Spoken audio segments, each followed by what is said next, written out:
How's it going, everybody? Texas Man here. I hope you guys are all having a fabulous day. Please give this video a thumbs up if you guys really enjoy it. Subscribe, of course, if you guys have not already. Also, do me the biggest favor of all. Hit that bell notification button so you guys don't miss out on future videos or streams here on my channel. Make sure to head over to Twitch and follow me at Douglas447. And I'm bringing you guys another flashback movie review. This is, of course, going to be for Train to Busan. This came out in 2016, and it was filmed in South Korea, and it takes place in South Korea. And as always, we're going to talk about positives and negatives, and I'll give you guys my final review score. So honestly, guys, this is a really cool zombie horror thriller. A really cool zombie horror thriller made in South Korea. And it basically follows a group of passengers trying to find a safe zone from the zombie outbreak. Very basic plot, and it really doesn't do all that much. Not to say that the movie is bad, but in its 2-hour runtime almost, I was bored once this movie hit the 1 hour mark. I've had a lot of people request me to watch this movie and review it, so here you guys go. I hope you guys enjoy. I don't want to sound like a hater, but this movie did not impress me. I want to stress for a fact that I encourage you, if you're into sci-fi, if you're into zombies, make sure you watch this movie at least once. You can rent it on Google for like $4, or you can buy it for like $13. Honestly, I rented it because it wasn't like high budget. I rented it, and I'm just like, I have no real desire to rewatch this movie. I think I'd rather rewatch World War Z for the 900th time. Personal opinion. Don't get mad at me, okay? That being said, though, this is one of the best films in years that mixes horror, action, mystery, and thriller elements perfectly. But it does that for the first hour, and then after that, it just becomes such a predictable zombie fest and gore fest. So just like, you're watching the movie, and I had some friends and family members with me watching it, and they're like, this is getting boring. Like, why is the first half of the movie awesome, and then there's like a tonal shift for the second part? Like, it almost feels like there was two directors. Like, there's two people behind the directing chair. Like, you're going to direct the first half of the movie, and then we're going to have this really cool scene, and then you get to direct the rest of the movie. And it feels like that. It feels like there's too many people at the helm, and they didn't know what to do for the second half of the movie. That being said, the opening scene, the first 3 minutes, shocked me and surprised me. It set the tone perfectly for the rest of the movie, and I really enjoyed it. The main characters and the outbreak, everything is set up and begins within the first 15 minutes, which I really was happy about. The zombies being on a train, zombies on an airplane or zombies on a boat. But zombies on a train is something that hasn't really been all that explored. Having zombies in a really confined, cramped area on a thing that's on rails that could flip over at any time, could, ignite. Something that's going like 180 plus miles an hour into unknown territory, and you have no idea what's safe and what's not, is a really scary prospect. And I'm happy that they went with this. And the zombies on the train and the design are truly scary. They did a great job. Fantastic makeup and all that. Great job. This movie is also very emotional and very bloody and very violent for a zombie movie. Like, if you've seen Fear the Walking Dead, this movie is on that level. It is violent, it is grotesque, and there's also some emotional moments, and they fit perfectly. They did a great job balancing the horror and the emotional stakes going on. Also, the humans in this film actually have brains! And they have a strategy to outsmart the zombies and try to survive. You'll watch a lot of zombie shows and a lot of zombie movies, and the humans are just cannon fodder. They're just dum-dums. They're worse than stormtroopers. Also, the nutty villain human that is in this movie does get killed in a satisfying conclusion, and how the movie ended, I was happy with. However, there are some negatives I want to address.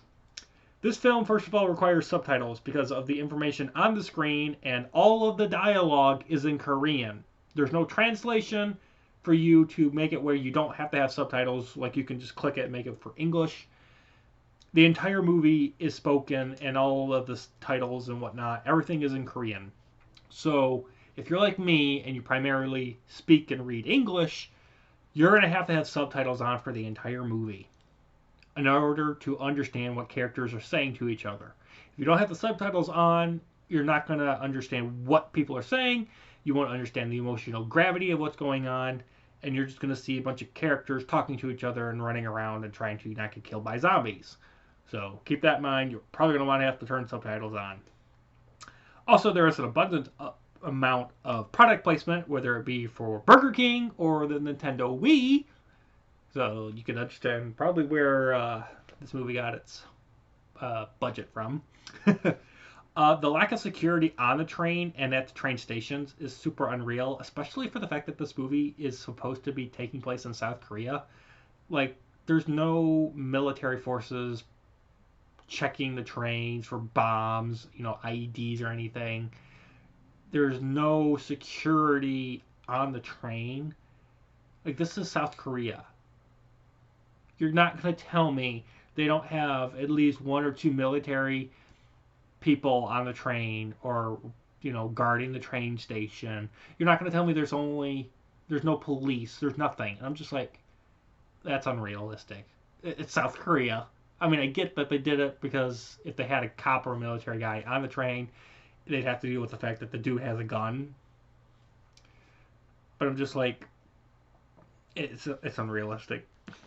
There is actually no explanation to the zombie virus origins, and the laws as to how the virus is spread is confusing. Like, I'm confused. Is it airborne? Is it passed on by touch? Passed on by biting into another human being? Like, the rules as to how the virus is passed along, there don't seem to be any. Like, the movie just makes it like, okay, you're a zombie. Now you're a zombie. Oh, you got bit. Now you're a zombie. Oh, you're a human that got bit, but you haven't turned full zombie, but you touched this person, so that person that you just touched, now they're a zombie. And I'm just like, where's the rules? Where's the rule book as to what this zombie virus does? And it doesn't seem to have one. They're just like, you need to die, you've had enough screen time. You need to die, you've had enough screen time. You're the main character, so you're okay. And it's silly. Also, extremely irritating that there's so many predictable moments in this thing. And characters just do dumb things for the movie's sake. Also, you can predict what's going to happen so bad. Like, you're like, close the door! And it takes the characters on screen an extra 10 seconds to close the door so the zombies don't get to them. Like, jump off the train! The zombies are coming at you! But the characters on screen, they're just staring at the zombies coming at them for 10 seconds, and then they jump off the train for safety. I'm just like, good grief. I should be the one helming this thing because it's taking too long to get to stuff to actually make me want to care and make me want to keep watching. Also, like I just said, predictable death of characters. Sorry, predictable death of characters is overabundance, and there's just some really over-the-top, silly, and dumb moments in this movie. This movie is a dumb movie. It's really dumb. Characters do some smart things, but then there's some characters that just do some really stupid stuff. Overall, guys, this is a very okay zombie movie. It's nothing spectacular. I know a lot of people are like, this is the best zombie movie ever. And I'm just like, I'm watching this movie and I'm like, people have been giving this movie 8, 9, 10. And I'm just like, I don't know what they see in this movie that warrants these high ratings. It's not a horrible movie, but it's not like gold. It's not amazing. You want to watch a really good zombie movie, go watch World War Z again. You can skip all the political bullshit and just watch it as a zombie movie, if that's even possible for you. But if you can do that, it's a really cool zombie movie. This movie, Train to Busan, just felt very mediocre. And I feel like if they had a lot more budget, this movie probably would have been a lot better. With that, guys, I'm going to give it a 7 out of 10. I appreciate all of you guys for watching. You guys all have a good one. I'll see you guys in the next video or stream, whether it be here on YouTube or Twitch at Douglas447. Bye, guys.